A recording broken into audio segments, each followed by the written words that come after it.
begin with. There's no doubt whatsoever about that.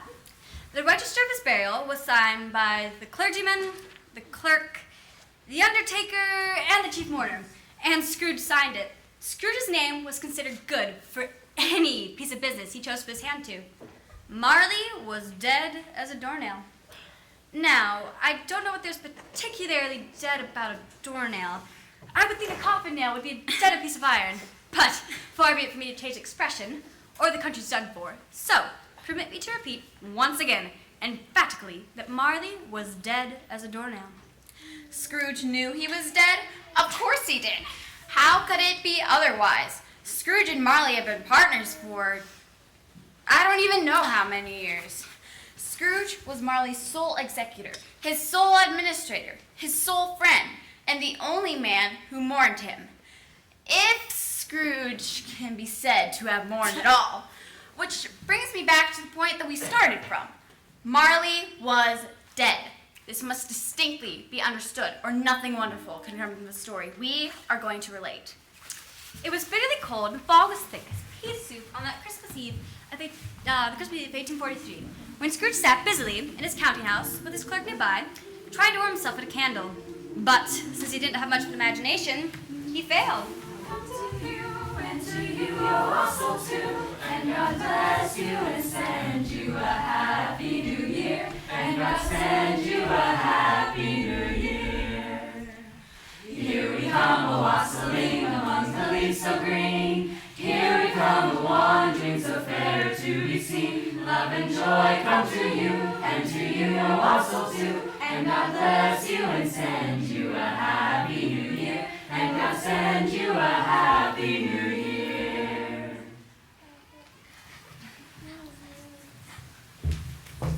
Merry Christmas, Uncle! What? I said a Merry Christmas, Uncle, and God save you. Bah! Humbug! Christmas a humbug, Uncle. Why, surely you couldn't mean that. Of course I mean it. What's Christmas to you? Well, a time for paying bills without money. A time for finding yourself a year older and not an hour richer.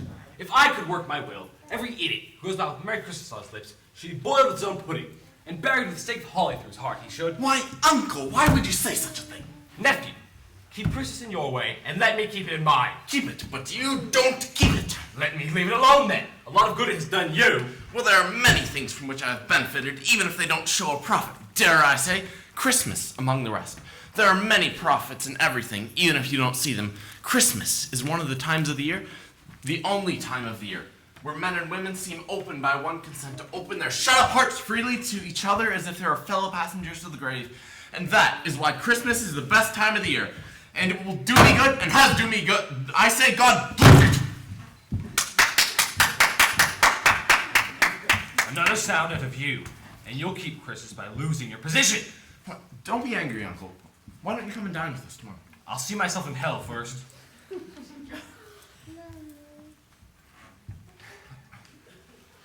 Good afternoon, nephew. But my Uncle, why do you have to be so rude to us? Let me ask you a question.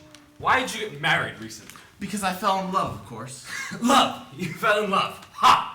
Good afternoon, nephew. I want nothing of you. I ask nothing of you. Why can't we be friends? Good afternoon. We've never had a quarrel, you and I came all this way to send you and Mr. Cratchit greetings of the season. And you return me with this? I will leave you with a Merry Christmas. Good afternoon. And a Happy New Year to you. And Bob Cratchit. Also, Thank you, sir. Merry Christmas to you. The rest of you, too. Christmas to you. Here we come a-wassailing among the leaves so green. Here we come a-wandering so fair to be seen. Love and joy come to you, and to you a wassail too. And God bless you and send you a happy new year. And God send you a happy new year.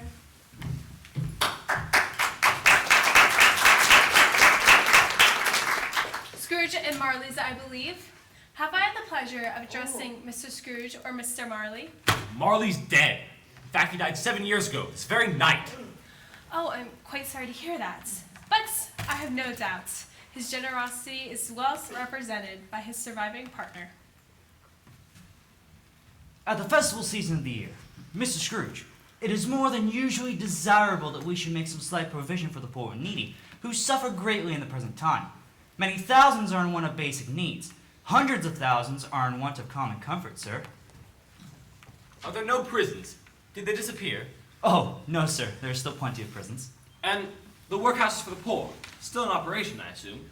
They are. Still, I wish I could say that they were not. The treadmill and the poor law are in full vigor, then? Yes, very busy, sir. Ah, I'm glad to hear it. From what you had said, I was worried something had stopped them in their useful course. It's good to hear. Given that they've scarcely furnished Christian cheer, a few of us are still trying to raise a fund to buy the poor some meat and some means of warmth. What shall I put you down for? Nothing. Ah, you should be anonymous then. I wish to be left alone. I don't make merry myself at Christmas, and I can't afford to make idle people merry. I am taxed for the institutions I have mentioned. Those who are badly off must go there. But many can't go there, and many would rather die. If they'd rather die, perhaps they should go ahead and do it, and decrease the surplus population. Besides, I wouldn't know anything about it. Well, you could know, sir. It's none of my business. I have plenty of my own business to attend to. Mine occupies me constantly. Now thank you to leave me to it. Good afternoon.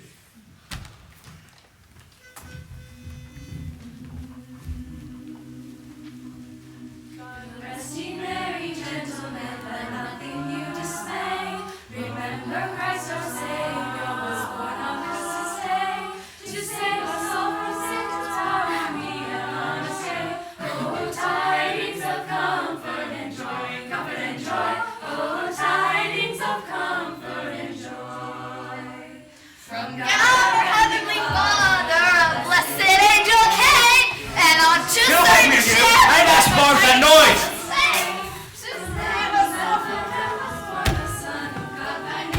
Oh, tidings of comfort and joy, comfort and joy. Oh, tidings of comfort and joy.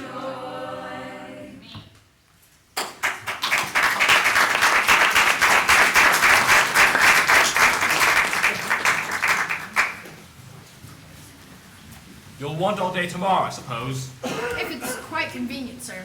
Well, it's not convenient, and it's not fair. If I was to hold back half a crown for it, you'd think you were being abused, no doubt. But you don't think me ill-used when I pay a day's wages for no work. It's only once a year, sir. A poor excuse for picking a man's pocket every 25th of December. But I suppose you must have it. Be here all the earlier the next morning. Oh, yes, sir, I shall. I certainly shall.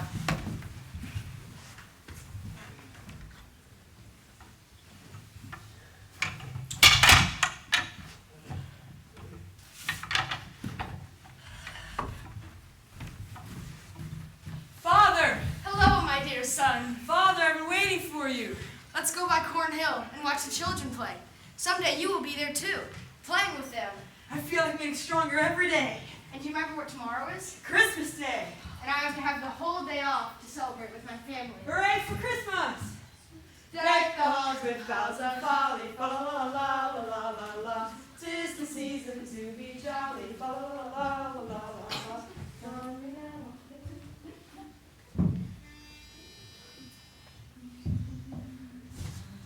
Holy night, the stars are brightly shining.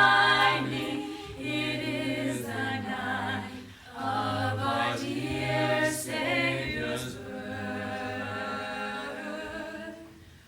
Long lay the world in sin and error pining, till He appears and the soul found its worth. The thrill of hope, the weary world rejoices, and yonder breaks a new and glorious morn. Fall on your knees. Oh, hear the angels' voices. Oh,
Scrooge.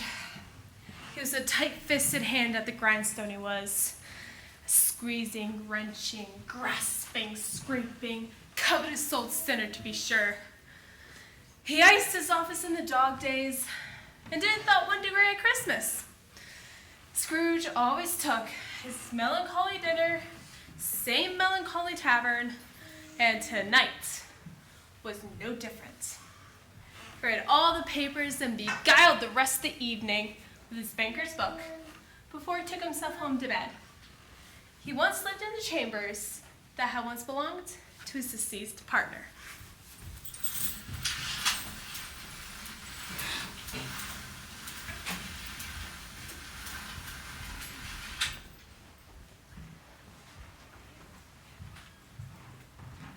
Upon arriving in his chamber, Scrooge took off his cravat, put on his nightgown, slippers, and nightcap, and sat down before the fire to take his gruel, for he had a cold in his head.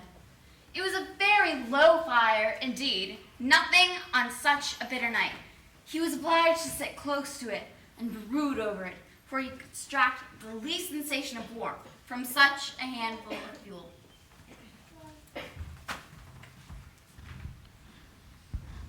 Scrooge! Humbug! I won't believe it. Scrooge!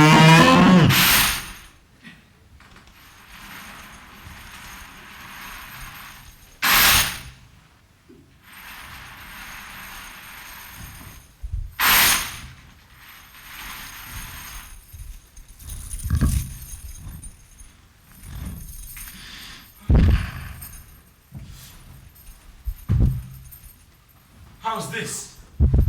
What do you want of me? Much. Who are you? Ask me who I was. Who were you? In life, I was your partner, Jacob Marley. Ha! I don't believe it. What evidence would you have of my reality beyond that of your senses? I don't know. Why do you doubt your senses? Because a little thing affects them. A slight disorder of the stomach makes them cheats. You could be an undigested bit of beef, a blot of mustard, a fragment of underdone potato. There's more of gravy than of grave about you, whatever you are. Mercy! Dreadful aberration! Why do you trouble me? Man of a worldly mind, do you believe in me or not? I do. I must. But why have you come to me? It is required of every man that his spirit shall walk among fellow men and travel far and wide. And if that spirit does not go forth in life, it is condemned to do so after death, and witness what it cannot share, but might have shared, and turn to the happiness. Oh, woe's me! But you were always such a good man of business, Jacob. Business! Humankind was my business. The common welfare was my business. Charity, mercy, forbearance, and benevolence were all my business. The dealings of my trade were but a drop of water in the comprehensive ocean of my business. Oh, why did I walk through the crowds of my fellow beings with my eyes turned down, never to raise into that blessed star which led the wise men to a poor burden? Were there no poor homes to which his light could have conducted me? Hear me! My time is nearly done. I will. But don't be hard on me, Jacob. You will be visited by 3 spirits. Is that the chance you mentioned? It is. Well, then, I think I'd rather not. Without their visits, you cannot hope to shun the path I tread. Expect the first one tomorrow, when the bell tolls 1. Can't they all just come at once and have it over with, Jacob? Expect the second on the same night. on the second hour, the third upon the same night, and the third stroke has ceased to vibrate. Look to see me no more, and take care to remember what has passed between us.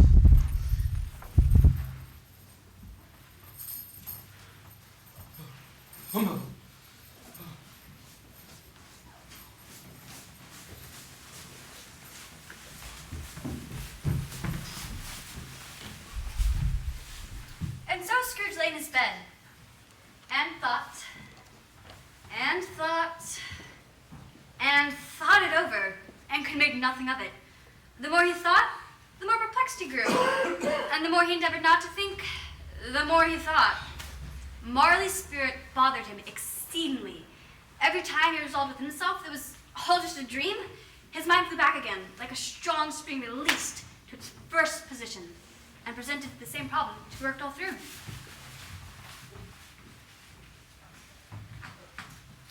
Was it a dream then? Quarter past. Half past. Quarter to it. Ha! The hour itself and nothing else.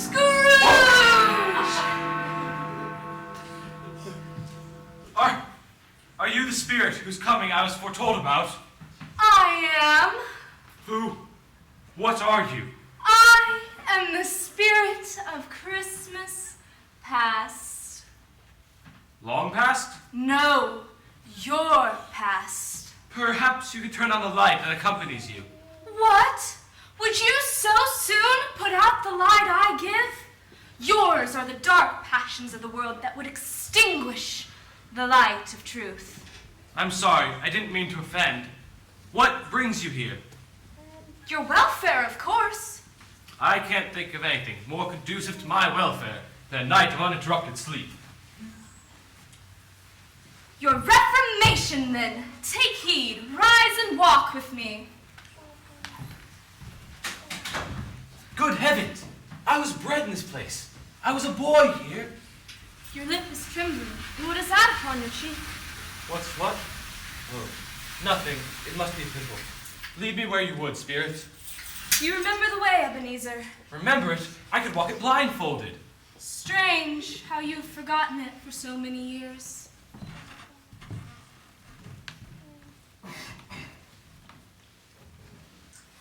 Merry Christmas! Don't eat piggy puddings. Have your sister for me. Look, a solitary child is left there still, neglected by his friends. Poor boy. My mother died giving birth to my sister. My father grew morose and seemed to begrudge us both ever after. I wish, but it's too late now. What is it? There was a boy singing a Christmas carol at my door the other night. I should like to have given him something, that's all. Dear brother! Fan, little Fan, you've grown. I have come to bring you home, dear brother. Home? Little Fan? Yes, home, for good and all. Father is much kinder than he used to be. He was in a pleasant mood just the other night, so I was not afraid to ask him once more if you might come home. And he said, yes, you should, and he sent me to bring you. Ebenezer, Father has arranged an apprenticeship for you. You're to be a man and begin your career. You'll never have to spend another moment in this dreadful school. But first we'll be together all Christmas long and have the merriest time in all the world. Your sister was a frail creature and often ill, but she did have a large heart. So she had. I'll not contradict that, spirit. God forbid. Come, Ebenezer, pack your things. The carriage is just outside. Are you sure Father's ready to have me home? Oh, yes, I'm sure of it. But where am I to be apprenticed? You will work for a wonderful man, Mr. Fezziwig, who keeps a warehouse. Now come, we mustn't keep the carriage waiting. Your sister died a young woman, but she did have a child, as I recall. Yes, a son. My nephew. His name is Fred Hollowell. Your nephew, Ebenezer, the only family you have left. Yes, that is true. Come, it is time to see another Christmas. Deck those with bells of holly, fa la la la la la. 'Tis the season to be jolly, fa la la la la la. Don we now our gay apparel, fa la la la la la la. To all the ancient Yuletide carol, fa la la la la.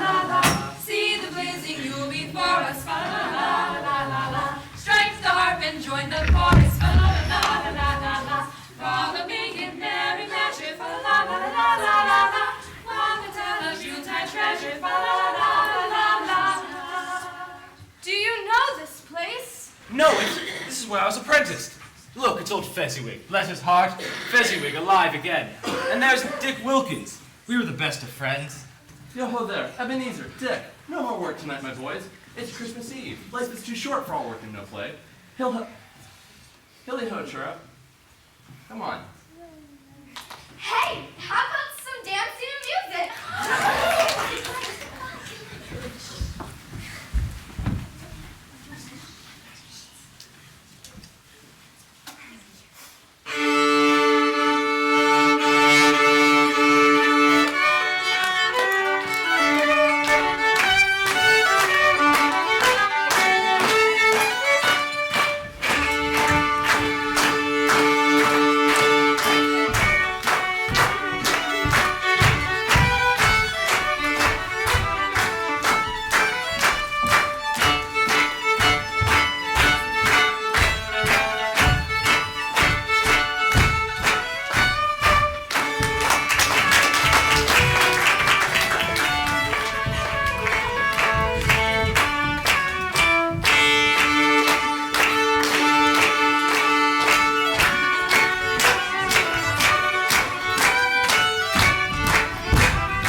Small thing? Is it not? After all, what did this Fezziwig do? Spend a couple of pounds on a party? Does he deserve such praise as this? It isn't that, Spirit. Why, Mr. Fezziwig has the power to make us happy or unhappy. He could make our work pleasant or miserable, just in the way he spoke to us, the way he addressed us. 1,000 such little things add up, so the happiness he gives is as great as if it cost a fortune, and... What is it? Nothing. Something, I think. It's just, I should like to be able to say a word or two to my clerk just now, that's all. Come, Ebenezer, my time grows short. Look. I know it matters very little to you. Another idol has displaced me. If it can make you as happy as I would have tried to do, I have no reason to be upset. What idol has displaced you? A golden one. Oh, there's a double standard for you. All the world speaks so vehemently against poverty, and yet it condemns the pursuit of wealth just as harshly. You fear the world too much, Ebenezer. All your other hopes have merged into the one hope of eluding the disdain of others. I've seen your nobler virtues fall away, one by one, until nothing is left but one master passion. The pursuit of profit consumes you. What then? Even if I'm wiser and more astute, I haven't changed my feelings towards you. Ebenezer, our promise to one another is an old one. We made it when we were young, poor, happy to remain so until we could improve our fortunes together by patience and hard work, but you've changed. You're not the same man. Tell me, if all of this had not happened, would you still seek me out and try to win me now? A poor, dowerless girl with nothing to bring to a marriage? Just as I thought.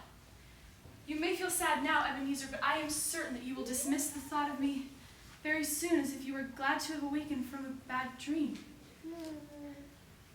May you be happy in the life that you've chosen. Spirit, show me no more. Conduct me home. Why do you enjoy torturing me?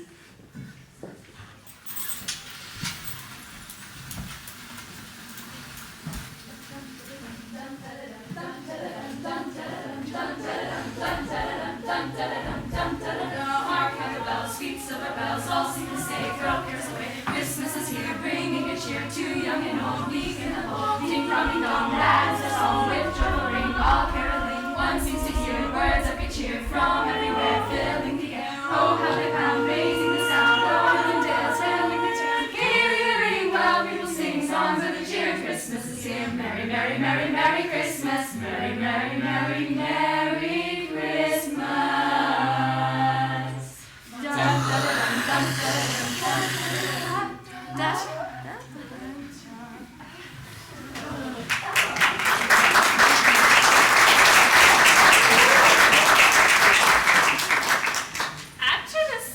mighty struggle, if it can be called a struggle, Scrooge was conscious of being exhausted, further in being in his own bed, and overcome by an irresistible drowsiness. He barely had time to reel to bed before he sank into a heavy sleep.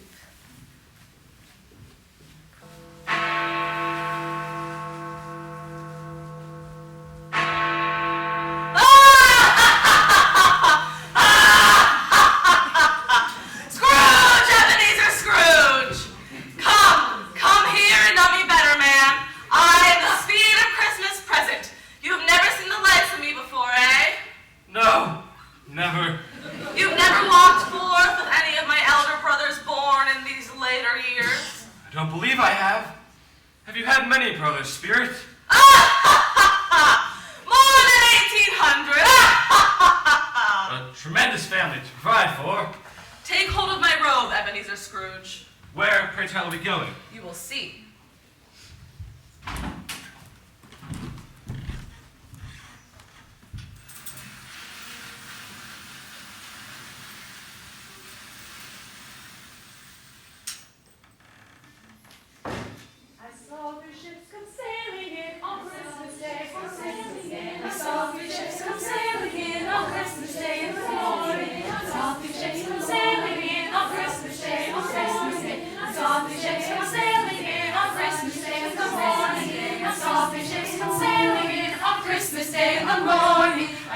Ships come sailing in on Christmas Day, on Christmas Day. I saw three ships come sailing in on Christmas Day in the morning. Is there a peculiar flavor in what you sprinkle from your staff? There is indeed my own. Would it apply to any kind of dinner on this day? To any kindly given, to a poor one most, Why to a poor one most? because it needs it most. Forgive me if I am wrong, but there are many who would withhold this blessing from them, saying they are undeserving. It has been done in your name, or at least in that of your family. There are some upon this earth of yours who claim to know us, who do their deeds of passion, pride, ill will, hatred, envy, bigotry, and selfishness in our name, who are as strange to us and all our kith and kin as if they had never lived. Remember that, and charge their doings on themselves, not us. Oh, whatever has got your precious father this late? And your brother Tiny Tim. And Martha wasn't this late last Christmas by half an hour. Mother. Oh, Martha, how late you are. We had a great deal of work at the milliners last night and a great deal to clear away this morning. Yes, well, never mind that now, dear. Come sit yourself down. Father will be home any minute. Hide, Martha, hide. Oh. Oh. Father. Father, Tiny Tim. Oh, I've missed you all so much. Here you are, dear. How was what? But where's Martha? Oh, she won't be coming for Christmas, I'm afraid. What? Not coming for Christmas? Here I am, Father. Martha! Come, Tim, come hear the pudding singing in the copper. And little Tim behaved himself in church. He did. As good as gold, and better. Somehow he gets thoughtful sitting by himself so much. He thinks the strangest things you ever heard. He told me, coming home, that he hoped people saw him in the church because he was a cripple, and it might be pleasant for them to remember, on Christmas Day, who made lame beggars walk and blind men see. But he's growing stronger every day, I just know it. Oh, yes. Well, Martha, let's go get goose. Oh, Father, it's such a goose. Such a you've never had before. You should just smell the sage and onion. It's so big. Mother outdid herself this year. It's bigger than last year's. Uh-huh. A Merry Christmas to us all, my dears. God bless us. God bless us. And God blesses everyone. I had no idea Cratchit had a crippled son. I wonder why. Tell me, Spirit, will the boy live? I see a vacant seat at this table, and a crutch without an owner, carefully preserved. If these shadows remain unaltered by the future, the child will die. No, that cannot be. Say he will be spared. If these shadows remain unaltered by the future, none other of my race will find him here. But what difference does it make? If he is likely to die, then let him die, and decrease the surplus population. You used my own words against me. Yes, so that in the future perhaps you will hold your tongue until you have discovered what the surplus population is and where it is. Who are you to decide who shall live and who shall die? It may be that in the sight of heaven, you are more worthless and less fit to live than millions like this poor man's child. And now, dear ones, a toast. I give you Mr. Scrooge, the founder of our feast. The founder of our feast, indeed! I wish I had him here. I'd give him a piece of my mind to feast upon, and he'd have a good appetite for it.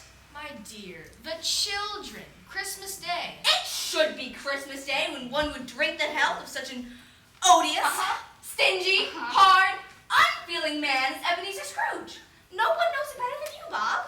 My dear, have a little charity. Oh, all right. I'll drink his health, for your sake, and the day's sake, but not for his. A long life to him, a very Merry Christmas, and a Happy New Year. I've no doubt he'll be very merry and very happy indeed. To Mr. Scrooge. To Mr. Scrooge. I think it's time for a song. What shall we sing? A Christmas carol. Hark the herald angels sing.